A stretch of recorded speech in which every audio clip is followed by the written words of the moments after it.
Olá, saúdo a todos com a graça e a paz de Nosso Senhor Jesus Cristo. Há 2 semanas a Igreja Metodista Portuguesa iniciou neste formato à distância uma série de estudos bíblicos dedicados ao tema da família.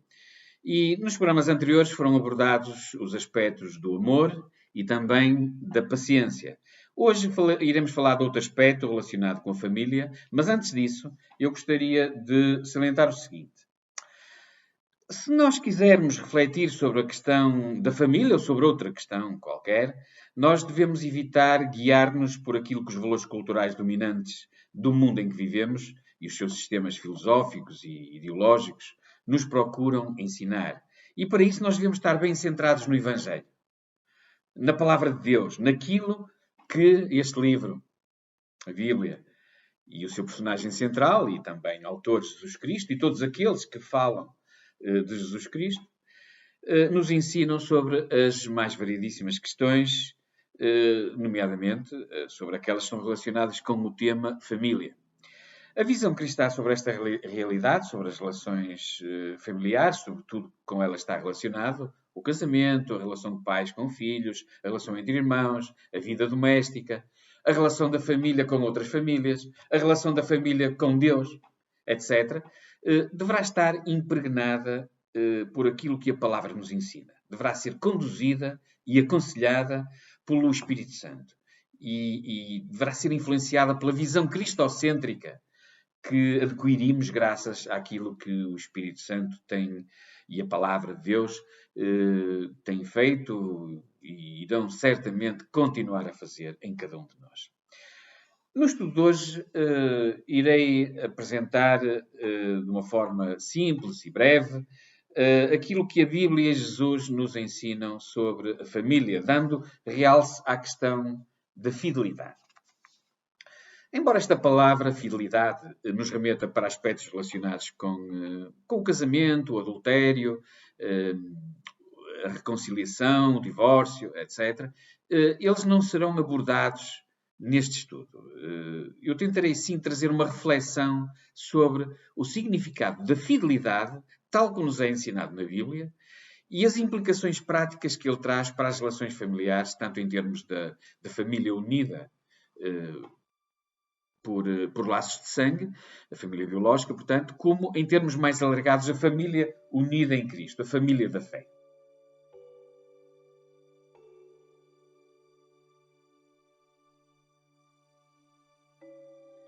Após ter descido do Monte Sinai, depois de ter encontrado com Deus face a face, Moisés dirigiu-se ao povo de Israel, que o aguardava no arraial, portanto, no sopé do Monte Sinai, e transmitiu-lhe os mandamentos que recebera do próprio Deus, o que a Bíblia registra como os 10 mandamentos.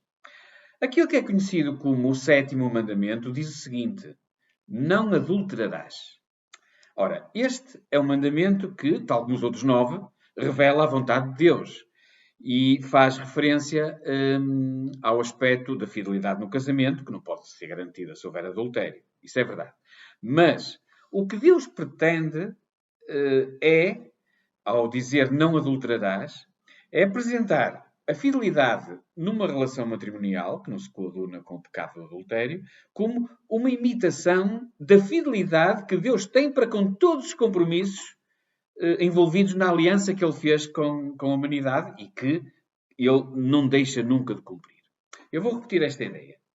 O que Deus pretende apresentar aqui, neste caso particular deste 7º mandamento, não adulterarás, é a fidelidade numa relação matrimonial, conjugal, como sendo uma imitação da fidelidade que Deus tem para com todos os compromissos que estão envolvidos na aliança que fez com a humanidade. Por isso, esta fidelidade à aliança deverá ser também imitada por todos nós, que pertencemos ao seu povo, que somos sua família.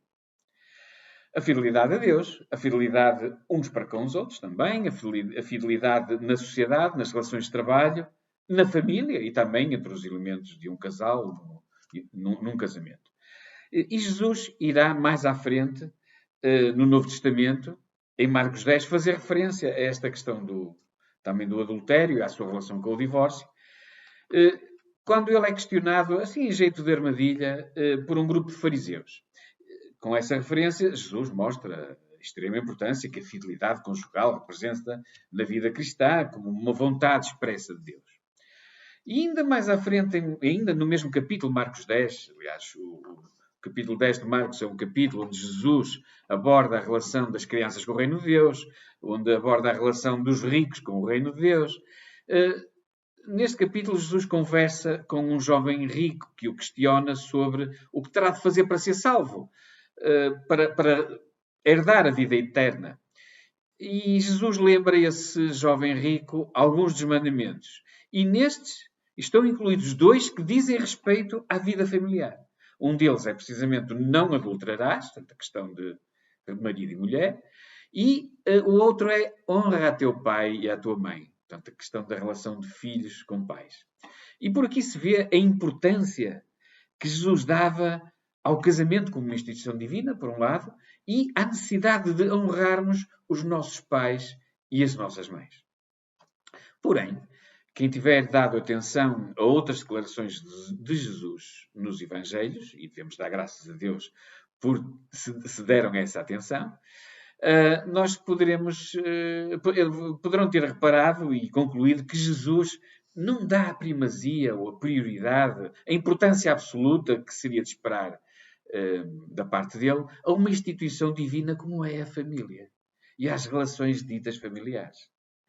Ouçamos as suas palavras em Mateus 10, 34 a 36, quando Jesus fala do reino aos seus discípulos, visando prepará-los para as dificuldades que eles irão encontrar. Não pensem que vim trazer a paz à terra. Não vim trazer a paz, mas a guerra. Vim, de facto, trazer a divisão entre filho e pai, filho e mãe, nora e sogra. Os inimigos de uma pessoa serão os da sua própria família.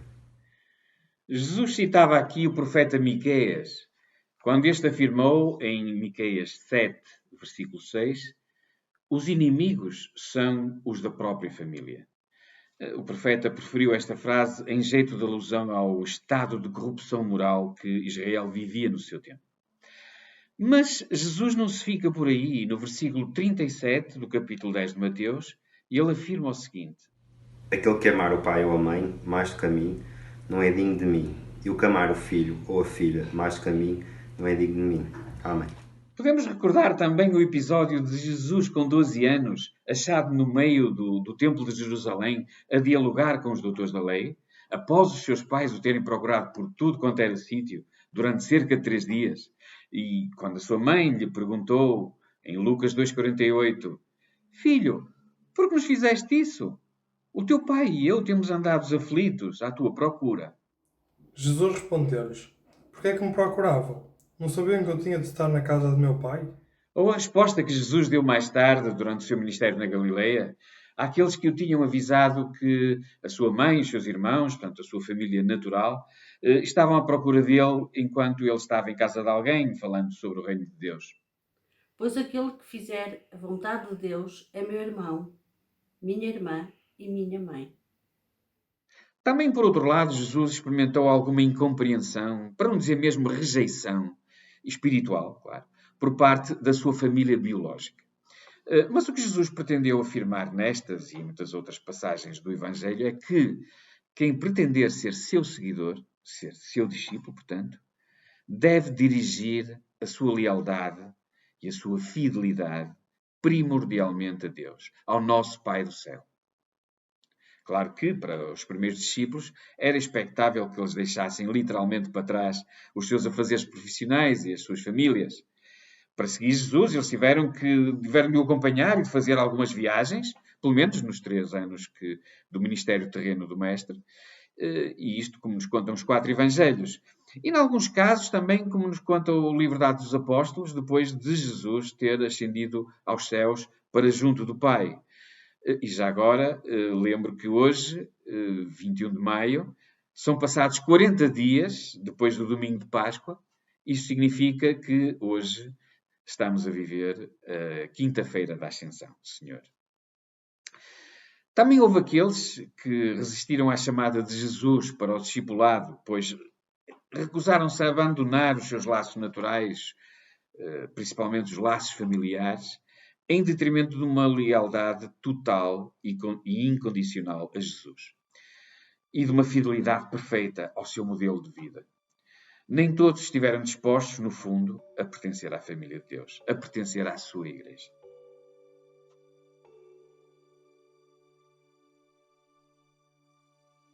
A Bíblia está recheada de episódios que demonstram esta tensão entre a fidelidade / lealdade a Jesus e a Deus e esses mesmos sentimentos ou atitudes relativamente às relações familiares.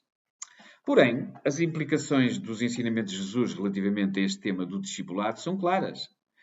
Ao invés de, na sua pregação da Boa Nova do Reino de Deus, Jesus incitar os seus ouvintes a casarem e a constituírem família e a darem a isso a sua prioridade máxima, e apesar disso ter uma importância vital nos propósitos de Deus para a humanidade que Ele criou, Jesus coloca os laços de parentesco naturais, portanto, as obrigações pessoais, sociais e familiares, num contexto mais alargado, o contexto do Reino de Deus. Eu vou repetir esta parte. Ao invés de, na sua pregação, Jesus dar importância máxima, a prioridade ao facto de os seus seguidores irem a correr, constituir família, casarem. Não. Ele coloca estes laços de parentesco naturais, as obrigações familiares, as obrigações pessoais e sociais, num contexto mais alargado, o contexto do Reino de Deus. Claro que isto não implica que os cristãos devam negligenciar as suas responsabilidades familiares, de maneira nenhuma. Aliás, lembro a esse propósito o que o apóstolo Paulo escreveu ao seu amigo Timóteo. Quem não se preocupa com os seus familiares, e mais ainda com os da sua casa, renega a sua fé e é pior que um descrente. E eu pergunto, haverá algum crente que queira ser acusado de renegar ou de trair a sua fé? Ou de ser acusado de descrente? Claro que não. Por isso é que devemos encarar as relações conjugais, os laços familiares, a conduta entre os vários elementos da mesma família, entre pais e filhos, entre irmãos de sangue, tudo isso, o respeito, os sentimentos vividos entre a família, os sentimentos de amor, de paciência, de fidelidade e de tudo mais que vai ser tratado nesta série de estudos, assim queira Deus. Devemos encarar, portanto, todos estes aspectos como elementos ou atributos que fazem parte das regras de funcionamento de algo que foi instituído por Deus, a família. E esta é uma atitude de compromisso com a verdade do Evangelho. Sabemos que este compromisso com a verdade do Evangelho pode vir a trazer divisão entre as famílias, ou dentro de uma mesma família, pode vir a trazer a guerra ou a espada, e não a paz, como afirmou Jesus. Mas tal só acontecerá se nessas famílias não houver uma total e incondicional fidelidade a essa verdade, à verdade do Evangelho. Se não houver uma submissão completa à vontade do Pai do Céu. Se não houver um verdadeiro espírito e atitude de louvor e de adoração, colocado em prática. Trata-se, afinal, daquilo que eu já tive oportunidade de referir quando apresentei um dos episódios da Igreja em Missão, que é fazer da nossa casa a casa do Senhor. Fazer da nossa família natural, biológica, uma família de fé. Uma família verdadeiramente unida em Cristo. E se assim for, a vontade do pai e da mãe biológicos estará certamente alinhada com a vontade do Pai do Céu. As refeições em família, os alimentos, as conversas trazidas à mesa poderão ser uma representação terrena e fiel do grande banquete que nos espera no céu. Todos os momentos em família, sejam eles sociais, sejam de intimidade entre o casal, sejam de oração e de aprendizagem em conjunto da Palavra de Deus, todos esses momentos serão momentos que honrarão o nome do Senhor e que demonstrarão a verdadeira fidelidade que os seus membros vivem entre si. E a verdadeira fidelidade que a família dedica a Jesus e a Deus Pai, que os ama e os abençoa. Assim seja.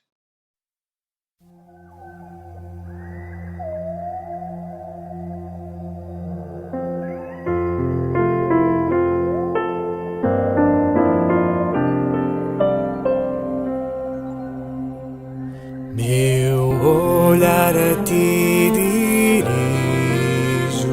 a teu lado quero andar. Ergo as minhas mãos para te encontrar, meu coração quer cantar. Teu nome louvar, bem dizer-te assim, pois tu és fiel sem fim. Senhor, ó Senhor, a ti me quero dar.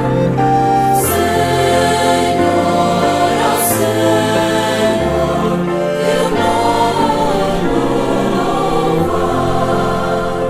Contemplo a tua glória, tua vida, minha viva fé. Alegria e paz inundam meu ser, tu és todo o meu viver. A tua bondade eu vou proclamar, as bênçãos que tens para dar. Senhor, ó Senhor, a ti me quero dar. Senhor, ó Senhor, teu nome louvar.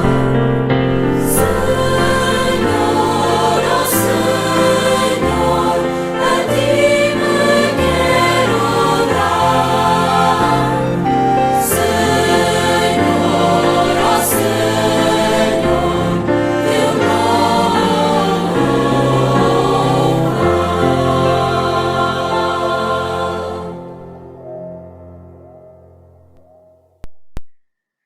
Vamos terminar com um momento de oração, começando por lembrar o texto do Salmo 86, no seu versículo 11, que diz o seguinte: Ensina-me, Senhor, o teu caminho, para que eu o siga fielmente.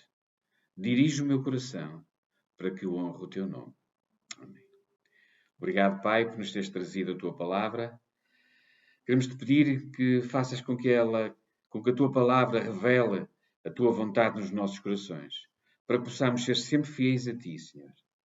E também aos nossos familiares, aos nossos amigos e a todos com quem nos cruzarmos neste mundo que tu criaste para nós, para nele vivermos e para honrarmos o teu nome. Isto te pedimos e agradecemos no bendito nome de Jesus. Amém. Boa noite. Até à próxima.